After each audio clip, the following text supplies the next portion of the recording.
کل میں نے ہمارے ایک مخلص ہیں، وہ اپنا نیا مکان بنا رہے ہیں، 3 مکان بنا رہے ہیں ان کی فیملی۔ میں نے انہیں ایک عمل بتایا، آج آپ کو ہی بتا دوں، طرفت عین پہ یاد آئی بات۔ ذرا یہ عمل غور سے سنیے گا، ہر اس شخص کے لیے جو نیا مکان چاہتا ہے، نیا مکان بنا چکا ہے، نئے مکان میں رہ رہا ہے یا نیا مکان بنائے گا۔ میں نے کہا آپ نے نیا مکان بنایا ہے، ان قریب شفٹ ہونے والے ہیں، منتقل ہونے والے ہیں، اس کا کوئی حل بھی کیا؟ سب سے پہلے اس نئے مکان میں 3 نقصانات ہیں، اور آپ نے ایک بات اکثر سنی ہوگی، ہمیں گھر راس نہیں آیا، مکان شفٹ کیا، یہ حادثہ، یہ واقعات، جانی نقصان، مالی نقصان، پریشانیاں، مشکلات، مسائل، ہمیں لوگوں کی نظر کھا گئی، یا یہ فلاں فلاں، آپ نے سنا ہوگا۔ آج میں اس کا راز بتاتا ہوں، یہ ہمیشہ راز یاد رکھیے گا، اور میری یہ بات ضرور پھیلائیے گا، بتائیے گا، لوگوں کا نفع ہو جائے گا، بھلا ہو جائے گا۔ نیا مکان جب بھی بنتا ہے، اور جتنا خوبصورت ہوگا، جنات کو بڑا پسند آ جاتا ہے۔ اب میں ایک صاحب نے مجھے ایک بات بتائی، وہ بات میں انہی کی زبان میں سناؤں گا، آپ وہ بات کی چاشنی بھی لے لیں، پھر میں بات مختصر کر کے بتاؤں گا۔ اماں بالا کو قرآن پڑھیں دیے، یہاں تک سمجھ آ گئی؟ بچوں کو قرآن پڑھاتی تھی اماں۔ تو ہم نے نیا مکان بنایا، اماں نے میں ڈٹھا، اماں کہہ دیے ون حافظ کوئی درخت دی ساوی لکڑ بھانا، چمک بھانا، شاخ توڑ کے لیا تازہ، اماں تازہ چاک لو کے اوپر چڑھ گئی، نیت مار پوے، خدا خراب کر رہے، گلو سڑو، میرا گھر تک نظر یہاں، نکلو تم، نکلو کرے، اماں ایسی دیواروں کو مار رہی، ایسی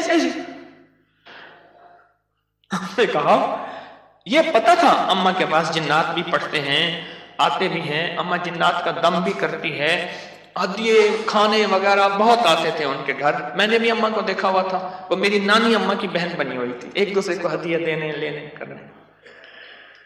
نانی اماں کی طرف سے ہدیے تھوڑے جاتے تھے، ادھر سے زیادہ جاتے تھے، کہ نانی اماں کی جیب سے جاتے تھے، ادھر سے ہدیے آتے تھے، تو اتنے ہوتے تھے کہ وہ تقسیم ہوتے تھے۔ تو کہ نانی اماں، میری اماں نے نا مار مور کے ہانپتی کانپتی اماں آ گئی، کہہ رہے بس نکل گئی۔ اماں کیا ہے؟ کہہ رہے نیا مکان بنایا، ان کو اچھا لگا، گزرے جا رہے تھے، اوپر جو سیڑھیوں کی بمٹی تھی وہاں جا کے انہوں نے اپنا ٹھکانہ لگا دیا، مٹی لینے پہ ہاں اپنی اپنا سامان لگا رہے تھے، تو مجھے نظر آ گئے، نکال کے آئی ہوں۔ اچھا جی، ایک نہیں کئی واقعات ہیں۔ آپ کے گھر میں بہترین گھر بنا، اور آپ کے گھر میں گندی کیچڑ کے 5-10 کتے، جو گرمیوں میں نا آپ نے دیکھا ہوگا نالیوں میں کتے بیٹھے ہوتے ہیں، بڑی ساری زبان نکال کے ہانپ رہے ہوتے ہیں، گندی نالی میں پانی گزر رہا ہوتا ہے تو ان کا جسم کچھ ٹھنڈا ہوتا ہے، وہ گندی نالی والا کتا جب اٹھ کے نا اپنے بدن کو چھاڑتا ہے تاکہ کیچڑ وغیرہ، آپ کے گھر میں کتوں کا ریوڑ گھسائے گندے، تو گھر میں کیچڑ ہوگی یا عطر کی بارش ہوگی؟ بدبو، غلاظت، نجاست، خباثت، یہی کچھ ہوگا، اور کیا ہوگا؟ جس گھر میں شیاطین آ جائے، اور شیاطین کا پورا قافلہ آ جائے، اور فیملی آ جائے، جو کہ ہر بیت الخلا میں ہوتی ہے، خبث اور خبائث، مذکر اور مؤنث، مائی اور جوان، ہر بیت الخلا میں ہوتے ہیں۔ جاجو جتنا بیت الخلا کو ٹائلیں لگا دے، لگزری بنا دے، ہمیں دھوکہ ڈال دیا اس ٹائلوں نے اور شیشے نے اور کمکموں نے۔ میرے کملی والے نے فرمایا ہر بیت الخلا میں فیملی رہتی ہے۔ بھائی میاں بیوی ہوگی تو بچے ہوں گے نا، تو میں فیملی ایسے تو نہیں کہہ رہا، خبث اور تو سب سے پہلے تو جنات، شیاطین۔ دوسرا جو ہوتا ہے، جو روگ لگتا ہے، دوسرا جو روگ لگتا ہے وہ خصوص مزدوروں اور لیبر کا روگ لگتا ہے۔ غور سے سنیے گا. کتابوں میں لکھا ہے اپنے دھوئیں سے اپنے پڑوسی کو تکلیف نہ دو. اگر تم نے کوئی مسالہ دار چیزیں، اسپائسی چیزیں، لذیذ چیزیں بنائی ہیں اور تمہارے پڑوسی کو یہ قدرت حاصل نہیں تو اس کو تکلیف نہ دو. پانی شوربے میں زیادہ ڈال دو، کچھ اس کو دے دو. اور کتابوں میں یہاں تک لکھا ہے کہ پھلوں کے چیزوں کے چھلکوں سے پڑوسی کو تکلیف نہ دو. اگر کوئی اچھی اعلیٰ چیزیں کھائی ہیں تو اپنے پڑوسی کے گھر سے دور رکھو. اس بیچارے کو تکلیف ہوگی کہ اللہ میری جیب میں بھی ہوتا میں بھی کھاتا. یہ جو غریب لیبر آتی ہے، لیبر تو غریب ہی ہوگی نا، مستری مزدور، ان کی نظر کھا جاتی ہے، ان کی نظر کھا جاتی. میں نے بکریاں رکھی، 8 بکریاں تو ذبح ہو گئی اور لیبر کھا گئی، 9ویں جو ہے آخر حرام ہو گئی. اور چھری کے نیچے بھی نہیں آئی. میں نے کہا نکالو یہاں سے بکریاں. 8 تو چھری کے نیچے آئی اور 9ویں جو ہے وہ خود حرام ہو گئی. اور تیسری اور آخری چیز، یہ میں آپ کو کہتا نا گھر راس نہیں آیا، یہ میرے پاس بہت واقعات آتے ہیں. اس کی نظر ہوتی ہے، لیبر کی ہوتی ہے. اور بعض بندے ایسے ہوتے ہیں، اب تو سائنس ایول آئی اور بیڈ آئی پہ جاؤ، میرا لفظ لکھو سوشل میڈیا پہ، نیٹ پہ، پتہ نہیں کہاں، فیس بک پہ، ایول آئی بیڈ آئی. اب تو پوری دنیا کی سائنس نظر بد پہ پاگل ہو چکی ہے.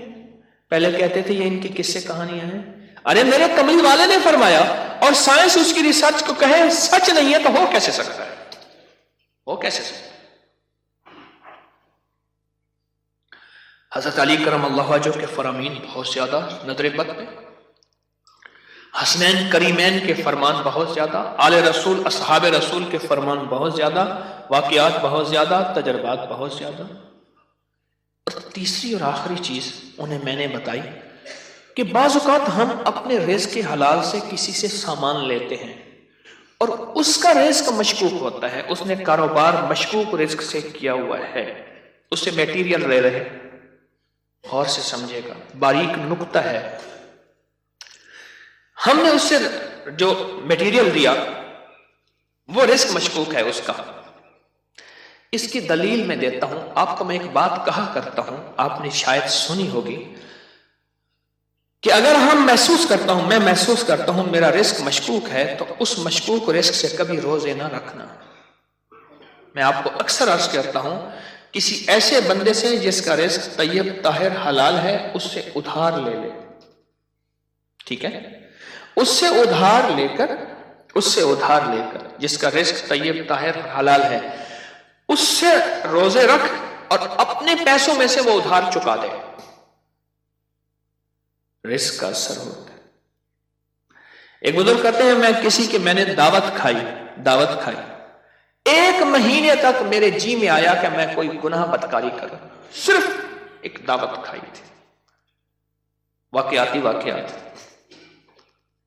یہ 3 عوامل ہیں، 3 فیکٹرز ہیں بڑے، جو گھر کے اندر کہتے ہیں کہ گھر راس نہیں آیا. اس کا حل کرنا ہے صدقات، خیرات، اعمال، تسبیحات اور ذکر کے ذریعے. اس کا حل کرنا ہے صدقات، خیرات، اعمال، ذکر اور تسبیحات. اس کا حل کرنا ہے.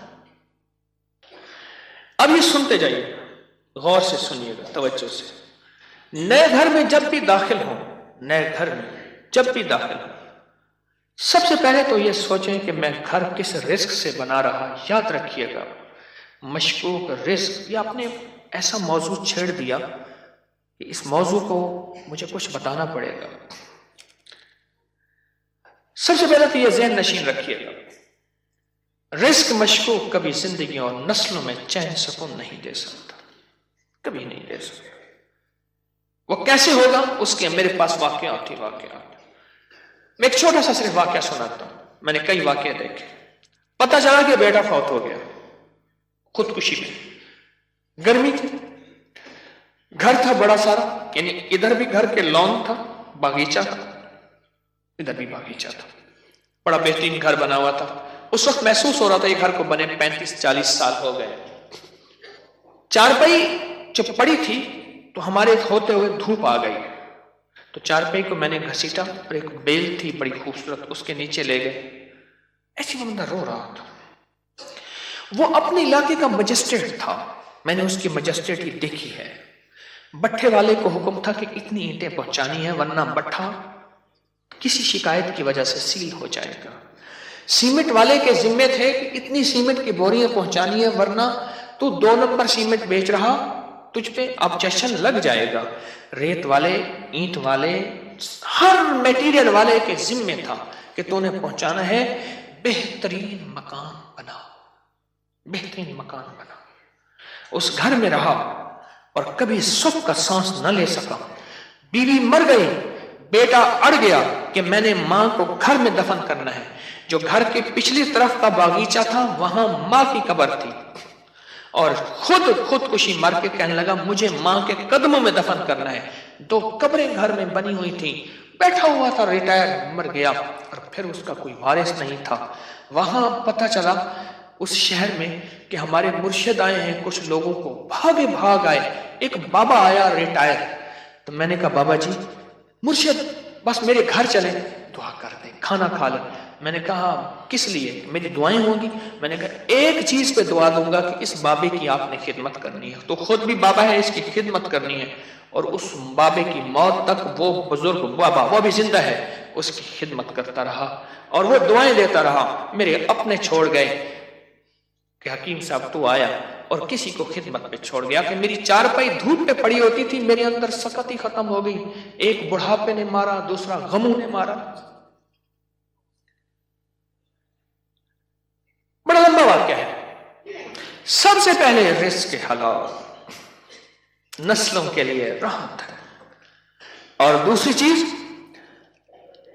چیز ہمارے ایک جاننے والے ہیں، ان کی زندگی میں مسائل ہی مسائل ہیں، مشکلات ہیں، غم ہی غم ہیں. اس غم کو وجہ الیکٹریشین آیا، تھوڑا سا کام کیا، اس کا ہاں تجھے پیسے دوں گا. بجلی والے کا، پلمبری والے کا، مرمت والے کا کوئی کام ہے، دھوبی کا، فلاں، اس نے کہا پیسے دوں گا. اور اگر اس نے پیسوں کا اصرار کیا تو اس کو دھمکایا، ڈرایا.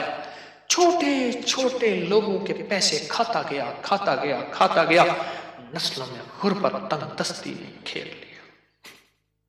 اب مجھ سے اعمال پوچھتے ہیں، اور رزق وہ ہوا جو کالا ہوا، دھن کالا ہوا، اور جس میں غریبوں کی آہیں ہوئیں. تو میں کتنے اعمال کر کے اس گھر میں کیسے سکون پائے گا؟ مجھے بتا دو صحیح. اس کی مثال پتہ کیا ہے؟ خنزیر کو بڑے خوش و خضوع سے لٹا کے کہتا ہے بسم اللہ اللہ اکبر، تو خنزیر حلال ہو جائے گا. کتے کو لٹا کے تو کہے بسم اللہ اللہ اکبر، چھری بھی تیز ہو، قبلہ رخ بھی ہو، باوضو بھی ہو، اور تکبیر بھی پوری پڑھ، تو کتا حلال ہو جائے گا؟ خنزیر حلال ہو جائے گا؟ نہیں ہوگا. کوئی بات نہیں، گھر چھوٹا ہے، کوئی حرج نہیں. ان چیزوں کے خیال کر کے اب عمل بتا رہا ہوں. گھر میں 81 دفعہ سورۃ یاسین، جب نئے گھر میں داخل ہوں 81 دفعہ سورۃ یاسین مل کے بیٹھ کے خود پڑھیں، کرائے کے بندے جمع نہ کریں. 81 دفعہ سورۃ یاسین، اول آخر 7 بار درود پاک، ہر دفعہ بسم اللہ الرحمن الرحیم مل کے پڑھ لیں. ایک. دوسرا، ہر کونے میں 11 دفعہ آیت الکرسی مل کے پڑھ لے. کوئی اس کونے میں گھر کا بندہ پڑھ لے، کوئی اس کونے میں. گھر کے چاروں کونے میں 11 دفعہ آیت الکرسی، اور 1 دفعہ گھر کے درمیان میں 11 دفعہ آیت الکرسی. 2. اور گھر کے چاروں کونے میں 3 دفعہ اذان، 3 دفعہ اذان. یہ جو اذان ہم نماز کے لیے کہتے ہیں، پڑھتے ہیں. ایک ہے اذان پڑھنا، ایک ہے اذان دینا. اذان دینے کے لیے انگلیوں میں انگلیاں ٹھوسنی پڑتی ہیں، قبلہ رخ بھی ہے، مسجد ہے، منبر ہے یا چبوترا ہے. نہیں، اذان پڑھنا وظیفے کی شکل میں ہے. تو 3 دفعہ اذان چاروں کونوں میں. کتنا ہو گیا یہ؟ 3 عمل ہو گئے. میں نے 5 عمل بتا رہے ہیں. اور چوتھا یہ ہے کہ وہاں جا کے 1 دن، 3 دن، 7 دن یا 11 دن، 1 دن،